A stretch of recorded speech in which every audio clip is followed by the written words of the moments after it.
Imagine acordar às 3 da manhã com o som de estática preenchendo o seu quarto. O som vem do canto escuro, onde repousa o rádio de válvulas do seu avô, uma relíquia de 1940. Você se levanta, irritado com o barulho, e caminha até o aparelho para desligá-lo. É nesse momento que o seu sangue gela. Você percebe que o rádio não está apenas desligado no botão. O cabo de energia está enrolado no chão, totalmente desconectado da tomada há anos. E, no entanto, através do chiado, uma voz começa a falar. Isso não é uma cena de filme de terror, mas um fenômeno relatado por colecionadores de antiguidades em todo o mundo. Eles chamam isso de o sinal fantasma. Acontece especificamente com rádios que utilizam tubos de vácuo, ou válvulas, fabricados antes da era do transistor. A ciência convencional diz que, sem eletricidade, esses aparelhos são apenas caixas de madeira e vidro. Mas a realidade observada sugere que essas válvulas podem estar captando uma energia residual que não compreendemos. O mais perturbador não é o fato de funcionarem sem energia, mas sim o que eles transmitem. Não são músicas antigas ou ecos do passado. As vozes captadas nessas frequências mortas descrevem eventos com uma precisão cirúrgica. O problema é que esses eventos ainda não aconteceram. Há relatos documentados de transmissões que narraram acidentes ferroviários, quedas da bolsa de valores e até obituários, horas ou dias antes de ocorrerem na nossa linha do tempo. Especialistas em parapsicologia e engenheiros de áudio tentaram rastrear a origem dessas ondas. A teoria mais aceita no submundo do mistério é que o vácuo dentro dos tubos de vidro cria uma espécie de câmara de ressonância quântica. Quando o rádio é desconectado, ele deixa de receber o ruído do presente e se torna sensível a ondas de rádio que viajam de forma não linear pelo tempo. É como se o silêncio elétrico abrisse uma porta para o futuro imediato. Mas existe um padrão aterrorizante. O sinal fantasma nunca traz boas notícias. Ele nunca transmite os números da loteria ou o resultado de um jogo de futebol. Ele transmite avisos. E aqueles que possuem esses rádios enfrentam um dilema moral devastador. Se você ouvir o futuro, você é obrigado a tentar mudá-lo. Ou o simples ato de ouvir a transmissão é o que sela o destino. O que vamos explorar agora são os casos reais que a história tentou apagar. Para entender a profundidade desse abismo, precisamos analisar o caso de um restaurador de áudio em Londres, no final da década de 70. Vamos chamá-lo de Elias. Ele possuía uma coleção vasta de rádios Marconi e Philco. Em uma noite fria de novembro, Elias estava trabalhando no porão quando percebeu um brilho azulado emanando de um modelo Philco 90, conhecido como a Catedral. O aparelho estava na bancada de peças, sem qualquer fonte de alimentação. O brilho não vinha do filamento, que normalmente acende em laranja, mas sim do gás residual dentro do vácuo. Elias aproximou-se e ouviu uma voz monótona, quase metálica, recitando uma lista de nomes e horários. Ele pegou um gravador de fita de rolo e registrou a transmissão por 12 minutos ininterruptos. A voz listava paradas de metrô e horários exatos de chegada, seguidos pela palavra colisão. Elias, perturbado, anotou tudo. A data mencionada na transmissão era a manhã seguinte. Ele tentou contatar a polícia, mas foi dispensado como um lunático.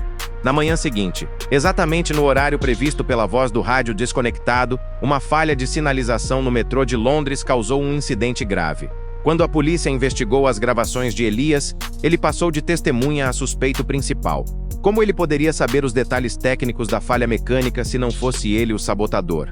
Ninguém acreditou na história do rádio fantasma. O aparelho foi apreendido e desmontado. Os técnicos da perícia notaram algo impossível. Os capacitores do rádio estavam secos e corroídos há décadas. Não havia meio físico de aquele aparelho ter conduzido eletricidade nos últimos 30 anos. Elias nunca foi preso por falta de provas materiais, mas sua vida acabou ali.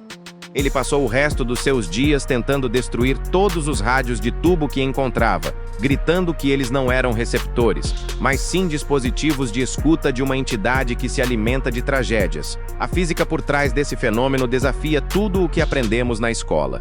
Para que um rádio funcione, ele precisa de uma corrente de elétrons fluindo do cátodo para o ânodo dentro do tubo de vácuo. Sem uma fonte externa de energia, esse fluxo é impossível, a menos que a energia venha de outro lugar.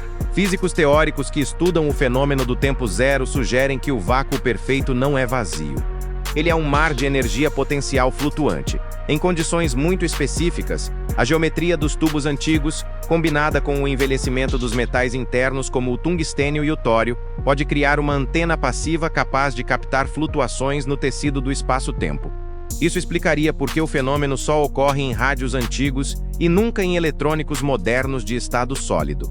Os chips de silício são digitais, binários, frios. As válvulas são analógicas, orgânicas em seu comportamento, quase vivas. Elas aquecem, elas brilham, elas se desgastam. Há uma teoria ainda mais sombria circulando em fóruns de criptoarqueologia. A teoria diz que a voz não vem do futuro, mas sim que o rádio está captando a consciência coletiva de pânico que ecoa no tempo quando um grande desastre acontece. O medo humano seria uma forma de energia tão potente que ripple, ou ondula, para trás no tempo, e essas máquinas sensíveis agem como para-raios para essa dor psíquica. Isso explicaria por que as transmissões são sempre sobre eventos catastróficos. Não é uma previsão, é um grito de socorro que viajou na contramão do tempo. E o mais assustador é que, ao ouvir, você se conecta a esse trauma antes mesmo dele acontecer. Existem relatos de colecionadores que desenvolveram sintomas físicos de doenças ou ferimentos descritos nas transmissões dias antes das vítimas reais sofrerem os acidentes. É como se o rádio transferisse uma parte do destino para o ouvinte. Se você possui um rádio antigo em casa, herdado de um parente ou comprado em um antiquário, preste atenção aos sinais. O primeiro indício não é o som, é o cheiro. Relatos consistentes descrevem um forte odor de ozônio, semelhante ao cheiro do ar logo após uma tempestade de raios, preenchendo o cômodo onde o rádio está, mesmo que as janelas estejam fechadas. O segundo sinal é o comportamento de animais de estimação. Cães e gatos costumam se recusar a entrar na sala onde o aparelho repousa desligado, ou leitem e sibilam para o canto vazio onde o rádio está.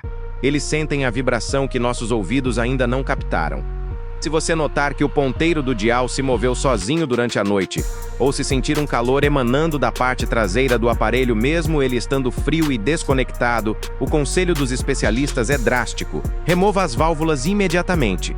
Quebre o vácuo. Ao permitir que o ar entre no tubo de vidro, você destrói a câmara de ressonância e corta a conexão. Muitos acreditam que manter esses portais abertos dentro de casa convida a algo mais do que apenas vozes. Há casos de poltergeist e atividades paranormais que começaram logo após a primeira transmissão fantasma ser ouvida. É como se, ao sintonizar essa frequência proibida, o rádio funcionasse como um farol, sinalizando para entidades que habitam as dobras do tempo que há alguém ouvindo. E uma vez que elas sabem que você está ouvindo, elas podem tentar atravessar. A curiosidade de saber o futuro pode custar a paz do seu presente. Portanto, da próxima vez que vir um rádio antigo em uma venda de garagem, pergunte-se por que o dono está se livrando dele. Pode não ser por falta de espaço. Pode ser porque ele ouviu algo que preferia não saber. Você teria coragem de manter um desses aparelhos no seu quarto, sabendo que ele pode acordar no meio da noite para lhe contar como será o seu amanhã? Ou você prefere a ignorância do silêncio? Se você chegou até aqui nesta investigação, quero saber se você acredita que devemos saber o futuro ou se isso é uma maldição. Comente a palavra válvula aqui embaixo se você teria coragem de ouvir a mensagem, ou diga o que faria com o rádio. Muito obrigado por assistir a este documentário. Não se esqueça de se inscrever no canal para mais mistérios que a ciência não consegue explicar. Até a próxima!